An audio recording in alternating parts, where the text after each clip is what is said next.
At Starbound, we tell stories the human way, not with artificial voices or AI slop.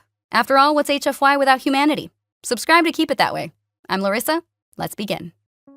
The morning air at the 313th carried that particular bite that came right before winter truly set in, the kind of cold that made breath fog and fur fluff out involuntarily. Frairen stood with Himmel and Zetrin near the edge of the outdoor training field, the same sprawling expanse of dirt, berms, and tactical obstacles they'd used for the Mandarin combat scenarios just weeks prior. The field still bore the scars of that engagement, boot prints pressed deep into the mud that had since frozen solid, scorched patches where grenades had detonated, and one particularly nasty gouge in the earth where Vartil had nearly lost his leg. Now arranged in neat rows before a makeshift stage of sandbags and equipment crates stood roughly 50 recruits, 20 Yorpal with ears swiveling nervously, 12 Poit shifting their weight and murmuring amongst themselves, and 8 Karlaken with their hoods half flared in more than obvious anxiety. Behind them, laid out on tarps like some kind of morbid museum display, sat 10 flame units, bulky tanks connected to nozzle assemblies, the new flamethrowers that everyone was talking about. Drill Sergeant Marshall strode out onto the makeshift stage, her campaign hat pulled low and her blonde hair tied back in a regulation bun.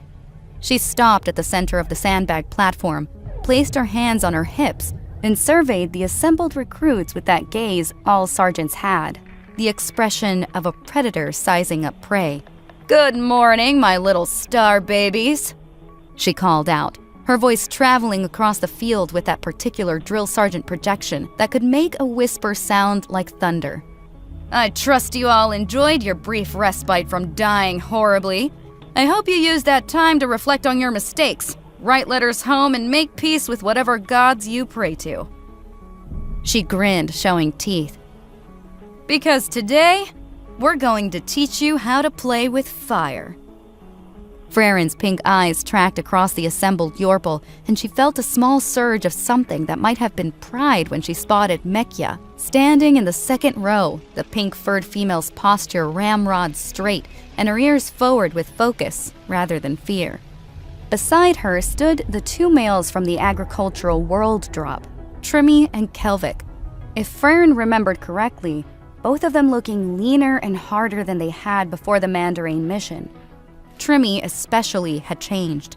Gone was the uncertain recruit who'd frozen in the field, replaced by someone who stood with his weight balanced and his eyes alert, scanning the equipment laid out before them like he was already calculating how to use it.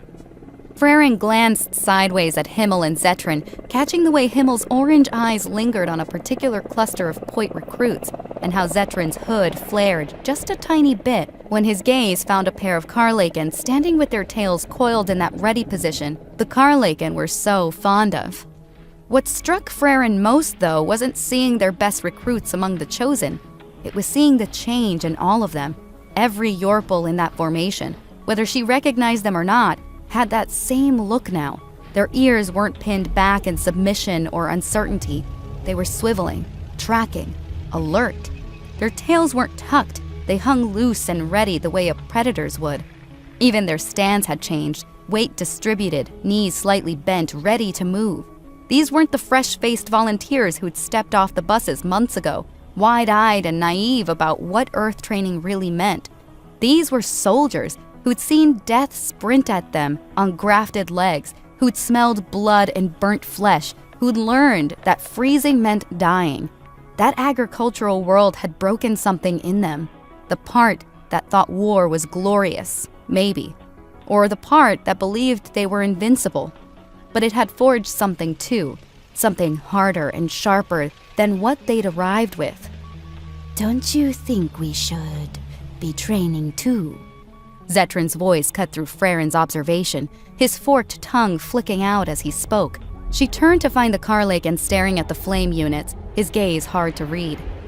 "We never received this particular training during our time as recruits. What if we're deployed and need to use one of these things? We'll be just as lost as they will be." His hood flattened, and he glanced at both Frairen and Himmel. "I'm serious. The humans are rolling out new equipment, and we're supposed to lead these recruits, but we don't even know how to operate the very weapons we're teaching them about. Himmel snorted, a sound that came out more like a giggle.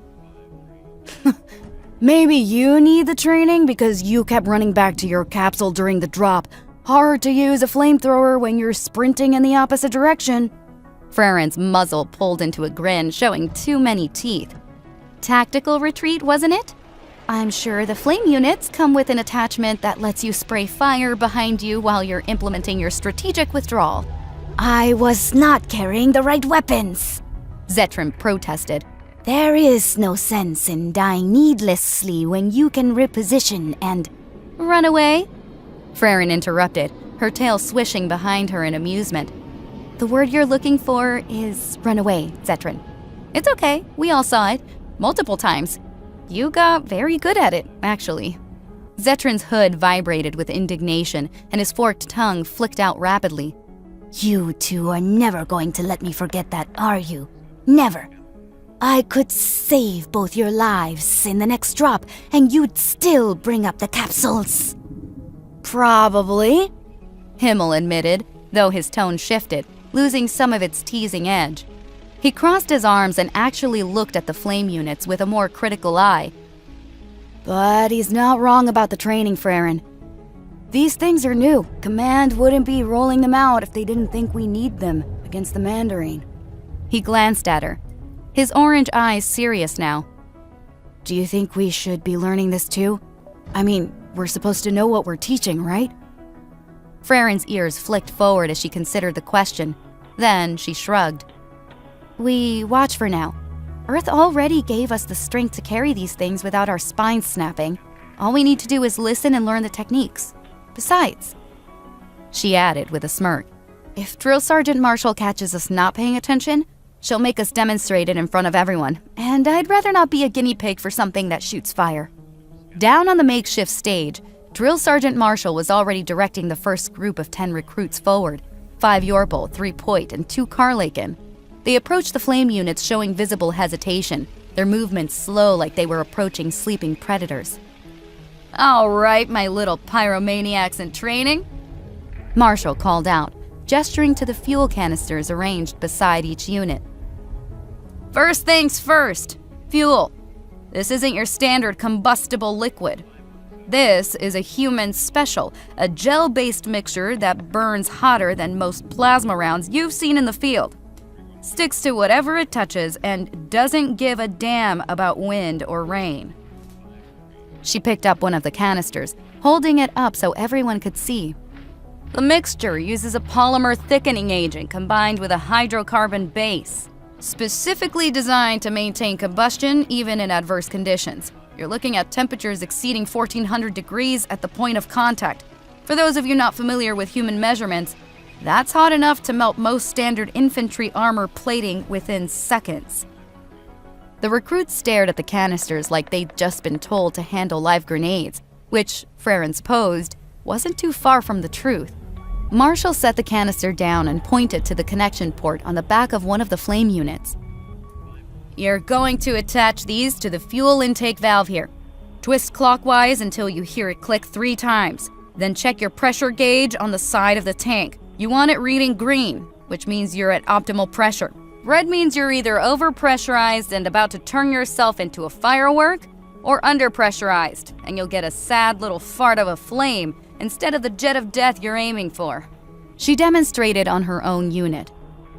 Once it clicks, you pull the safety pin here, prime the ignition switch, and you're ready to bring the wrath of God and all his fiery angels down on whatever poor bastard is standing in front of you.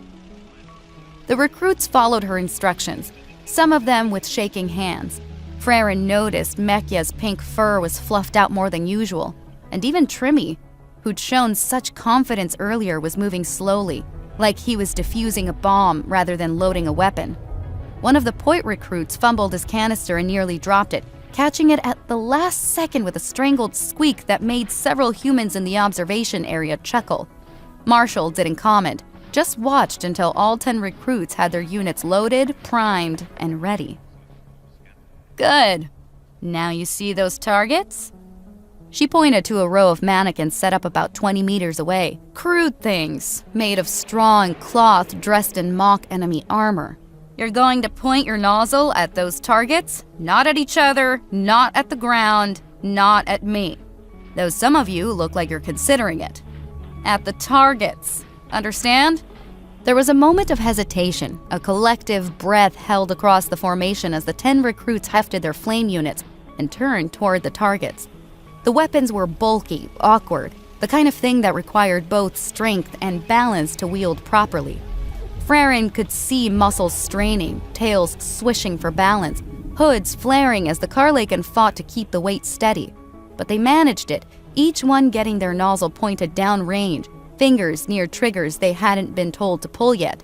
The hesitation was there, the fear of holding something that could turn them into a living torch if they made one wrong move.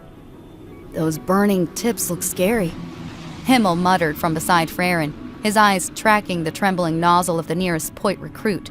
Not as cool as my 40mm grenade launcher, obviously, but I don't know. There's something angry about it, like humans are going back to the caves and throwing fire at things that go bump in the night. He paused, tilting his head thoughtfully. Actually, maybe it is as cool as the grenade launcher. All right.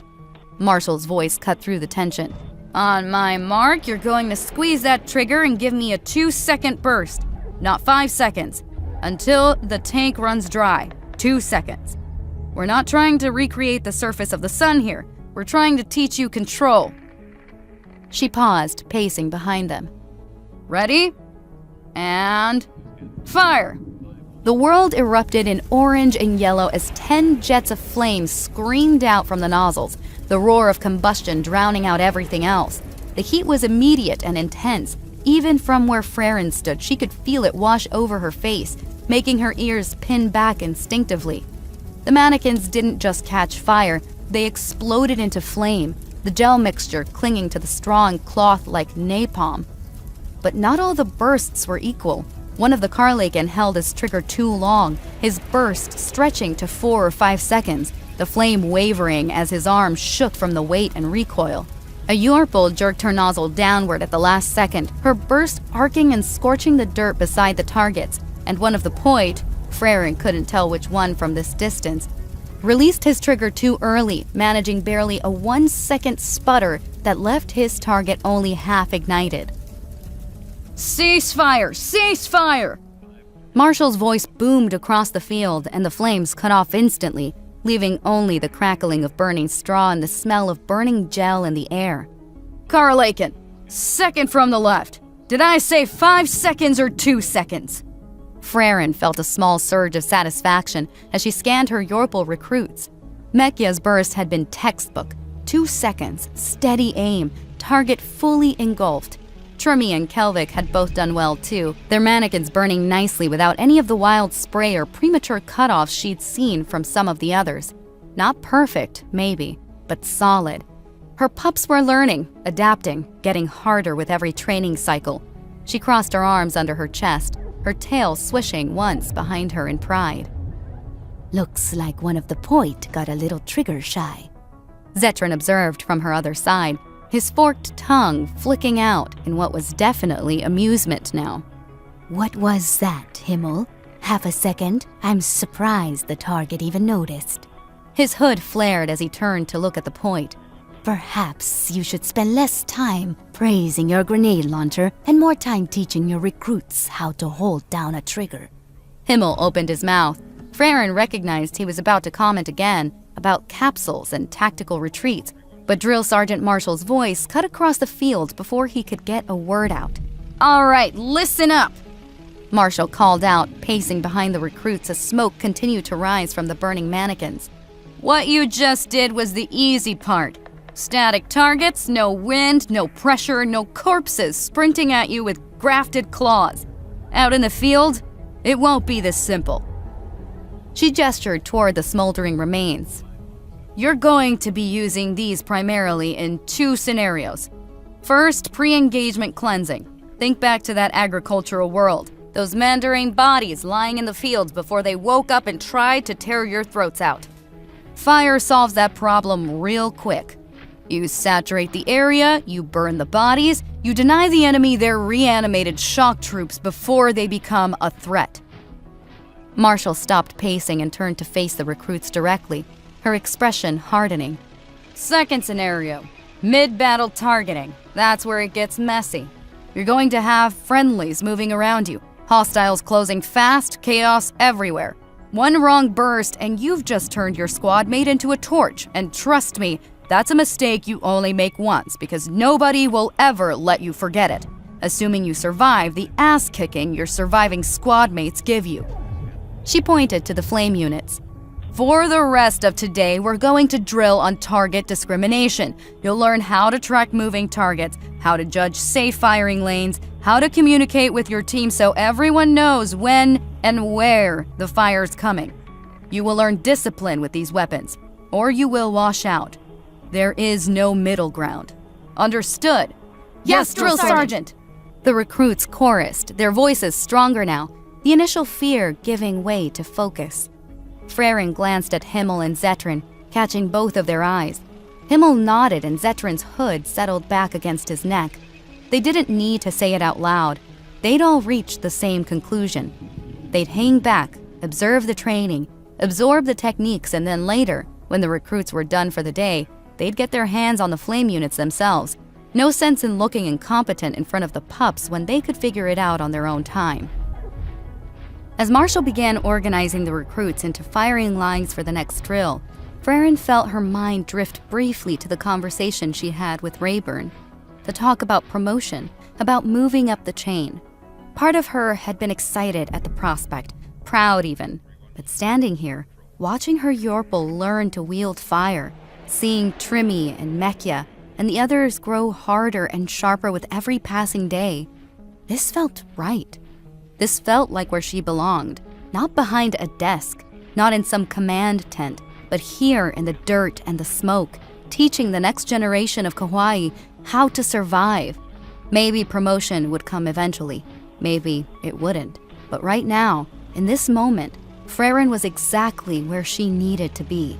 Even if it was just a feeling, it was a good one. Miss Rimiki sat alone at her small kitchen table, the morning light from the HAB unit's viewport just bright enough to make the room feel pleasantly warm. Caden had left early for the engineering bay, something about a life system malfunction in one of the stations that required his attention at 0500 hours, and the absence of his presence made the space feel larger than it actually was. She cradled a cup of dark roast coffee between her clawed hands, the bitter aroma curling up to her nostrils as she took a slow sip, savoring the way the caffeine began to chase away the lingering fog of sleep. On a plate beside her sat 3 sandwiches, thick slices of bread layered with cheese, vegetables, and some kind of human deli meat that Caden insisted she try. She'd eaten one already, working through it methodically while her mind turned over the day's lesson plan. Today's class would cover human military structure and the controversial topic of integration policies within the Confederation military forces.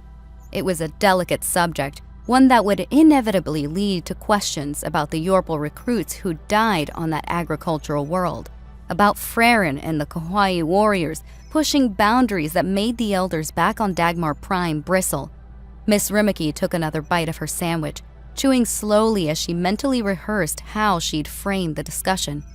But underneath the focus, there was something else, a quiet satisfaction, a sense of finally feeling like herself again. The interrogation incident with Turin had rattled her more than she'd admitted to anyone, even Caden. The way that Mandarine's mind had fought back, the burn of his memory searing through her fronds, the residual ache that had lingered for weeks afterward. It had shaken her confidence in ways she hadn't expected. She'd spent days feeling fragile, vulnerable, like her mind was a cracked vessel that might shatter at the slightest pressure. And even now, there was still a nagging feeling that something was still not right, even though her fronds no longer ached when she touched them. Miss Rimiki was about to push that nagging feeling aside and bring the dark coffee to her lips when reality shattered like glass around her. The kitchen dissolved, the viewport's pale light bleeding away into darkness, and suddenly she was standing in a narrow passage. Everything was dark, oppressively, suffocatingly dark, and she knew with a bone-deep certainty that somehow she was inside a memory from Turin. But something was wrong, terribly wrong. She couldn't move back to her kitchen, couldn't pull herself out of the vision the way she should have been able to. It was as if invisible chains had locked her in place, forcing her to watch, to experience, to witness whatever horror the remains of Turin's fractured mind wanted to show her. She tried to stand straighter, her fronds flaring instinctively in alarm, and that's when she saw them, two figures silhouetted against a doorway, ahead, the only source of light in this suffocating darkness. Turin's bulkier frame was unmistakable, and beside him walked another mandarin, smaller, more cautious. They moved toward her, and Miss Rimiki's instinct was to step aside, to get out of their way. But before she could even try, they walked through her. The sensation was nauseating, like being submerged in cold water and hot oil simultaneously, a wrongness that made every scale on her body want to crawl off and hide. This was just a memory, she reminded herself desperately. Just a memory. But it didn't feel like just a memory. It felt real. Too real. Turin, A voice called out from deeper in the passage, and Miss Rimiki's entire body went rigid. She knew that voice, would recognize it anywhere after what she'd seen in the interrogation. Zumir, the Mandarin priestess, the one with the stolen Zumra fronds grafted onto her skull like some kind of blasphemous crown. The narrow passageway suddenly erupted with light, and Miss Rimiki had to shield all four of her eyes against the glare. When her vision adjusted, she saw her, Zumir, standing in the center of what looked like a crude chamber carved from stone. The priestess had her arms extended to both sides in a gesture of welcome or presentation, and that same disturbing smile was plastered across her face. The blood-orange circlet sat upon her head, and from it sprouted the fronds. Zumra fronds. The sight of them made Miss Rimiki's stomach turn, made her own fronds ache with phantom pain. But it was what Zumir was gesturing to that made Miss Rimiki's blood run cold. Attached to the walls on both sides of the passage were rows of giant spider-like insects, their bodies easily the size of a human, or perhaps larger. Their abdomens were swollen and distended, white and opaque in a way that looked diseased, unnatural, as if something was growing inside them, gestating, waiting. The creatures didn't move, but Miss Rimiki could see their legs moving beside them, could hear their mandibles opening and closing. "Behold," Zumir said, her voice dripping with reverence and madness, "the blessings of our gods, the gifts that will carry us to victory and rebirth." Miss Rimiki watched as Turin's body began to shake, and then, suddenly his knees buckled, sending him crashing to the stone floor. She couldn't tell if what she was witnessing was horror or some kind of religious awe. Turin's emotions were locked away from her, sealed behind barriers in the memory that she couldn't breach. Even though she was inside his recollection, there was a distance between them, fragments of his experience that remained hidden, inaccessible. It was like watching a play through frosted glass, able to see the shapes and movements, but never quite understanding the full depth of what was happening. Turin's forehead pressed against the cold stone, his body prostrating itself before Zumir with complete submission. "What am I seeing?" His voice came out ragged, desperate. "Guide me, priestess. Show me the path of the assimilators. Show me how to become more than what Kalkiri's failing strength has made us." Zumir's smile widened, revealing sharp teeth behind dark lips. Her red eyes, red as freshly spilled human blood, gleamed with something between triumph and madness as she looked down at the prostrate mandarin before her. She looked tall. The stolen Zumra fronds writhed atop her head like a crown of living serpents. Her fur-tufted tail swished behind her as she gestured again to the grotesque insects clinging to the wall. "Those foolish Yorpal," she said, her voice dripping with contempt. "They believe Earth changes them. They think human gravity and human training makes them strong." She laughed, a sound like breaking glass. But that is merely the reshaping of flesh, Turin.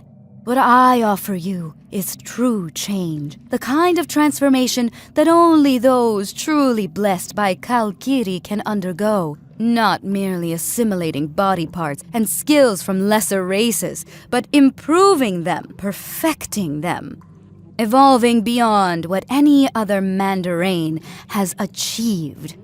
She stepped closer to Turin, her mismatched legs, one Mandarin, one Optic and Talon, pressing against the stone.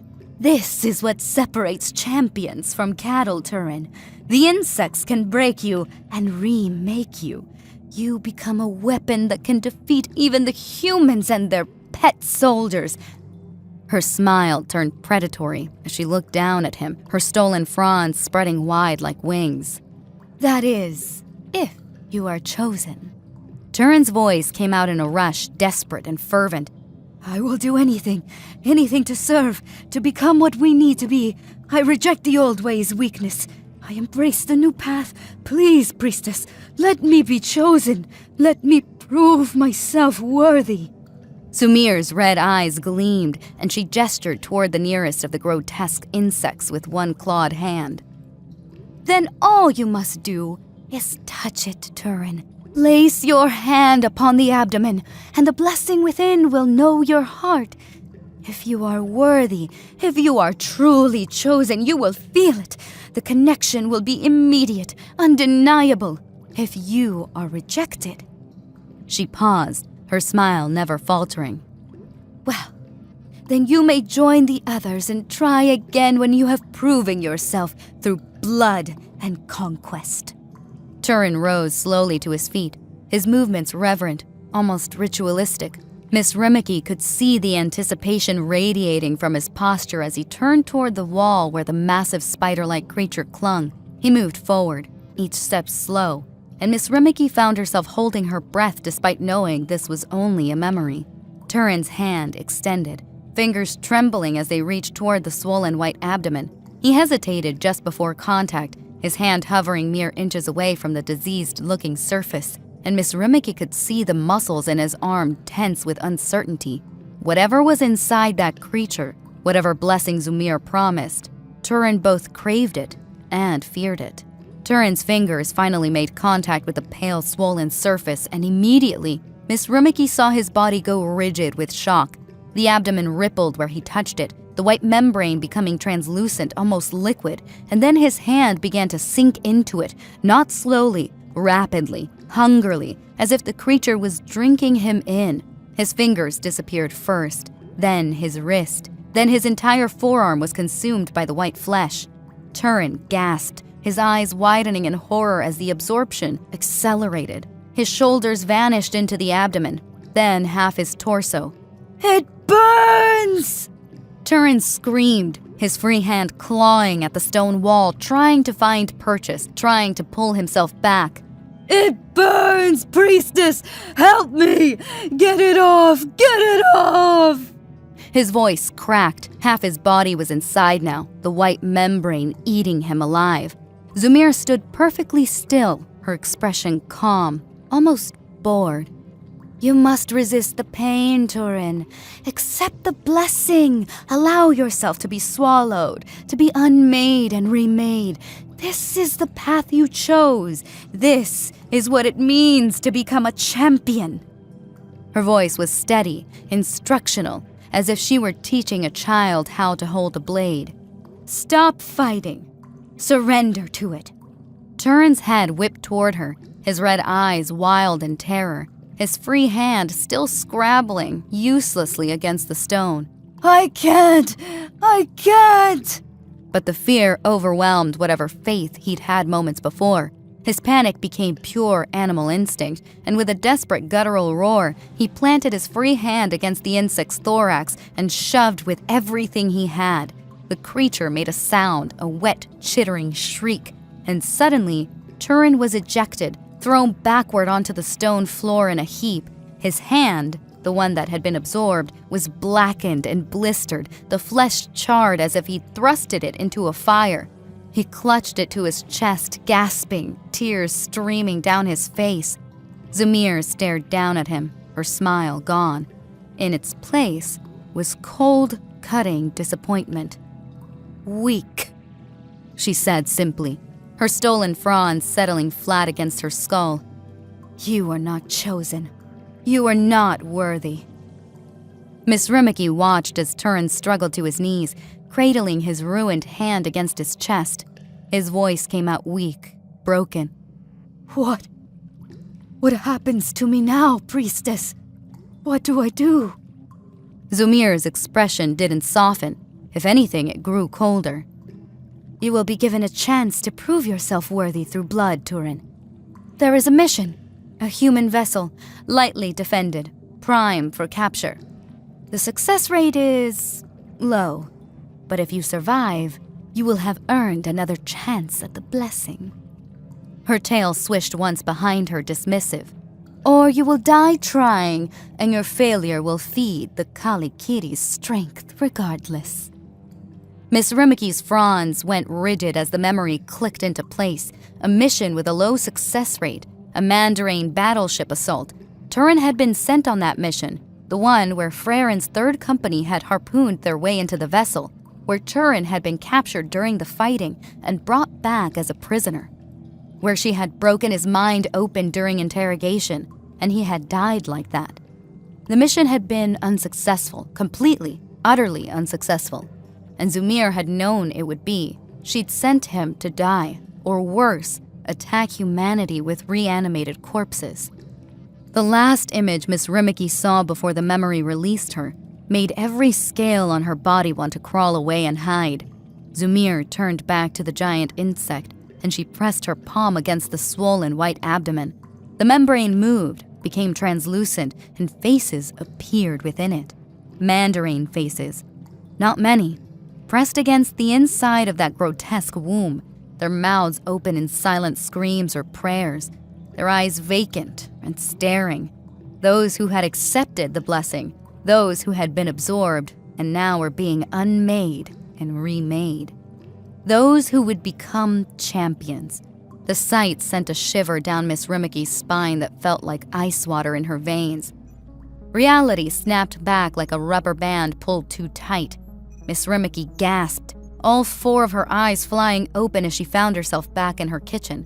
Her coffee cup tipped over and spreading a dark stain across the table. Her hands were shaking, her fronds in pain, and when she checked the chronometer on the wall, her stomach dropped. She was late, very late. Late enough that she'd have to skip class entirely. But as she stood on trembling legs, pushing herself away from the table, Miss Rimiki realized that didn't matter. Class could wait. Her students could wait. What she'd just seen, what Turin's broken, dying mind had shown her, that couldn't wait. She needed to contact human intelligence immediately, needed to warn them about what was coming. The flamethrowers they were rolling out, the new grenade launchers, the new training. It might not be enough. Not against what Zamir was creating in those dark chambers. Not against champions who had been unmade and remade by whatever unholy process those insects carried in their wombs. Earth needed to know, and Miss Rimiki needed to tell them before it was too late.